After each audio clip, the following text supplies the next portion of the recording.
যুক্তরাজ্যের ক্ষমতাসীন লেবার পার্টির মন্ত্রী টিউলিপ সিদ্দিকীকে লন্ডনে বিনামূল্যে একটি ফ্ল্যাট দিয়েছিলেন আবাসন ব্যবসায়ী আব্দুল মোতালিব। গণঅভ্যুত্থানে ক্ষমতাচ্যুত শেখ হাসিনার ঘনিষ্ঠ ব্যক্তিদের সঙ্গে তার যোগাযোগও ছিল। যুক্তরাজ্য ভিত্তিক সংবাদ মাধ্যম ফাইন্যান্সিয়াল টাইমসের এক প্রতিবেদনে এই সকল তথ্য জানানো হয়। যুক্তরাজ্যের ভূমি নিবন্ধন সংক্রান্ত নথিপত্রের বরাত দিয়ে প্রতিবেদনটিতে বলা হয়, 2 বেডের ওই ফ্ল্যাটটি লন্ডনের কিংস ক্রস এলাকার কাছে। 2004 সালে সেটি যখন টিউলিপ নেন তখন এর আনুমানিক মূল্য ছিল প্রায় 3 কোটি টাকার মতো, আর এখন তা প্রায় 10 কোটি।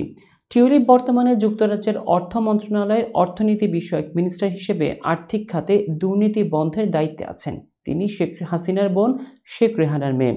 বিষয়টি নিয়ে জানাশোনা আছে এমন একজন ব্যক্তি ফাইন্যান্সিয়াল টাইমসকে বলেছেন, আবাসন ব্যবসায়ী আব্দুল মোতালিফের দুর্দিনে তাকে আর্থিক সহায়তা করেছিলেন টিউলিপের বাবা মা। তাই কৃতজ্ঞতাস্বরূপ নিজের মালিকানায় থাকা একটি সম্পদ টিউলিপকে দিয়েছিলেন।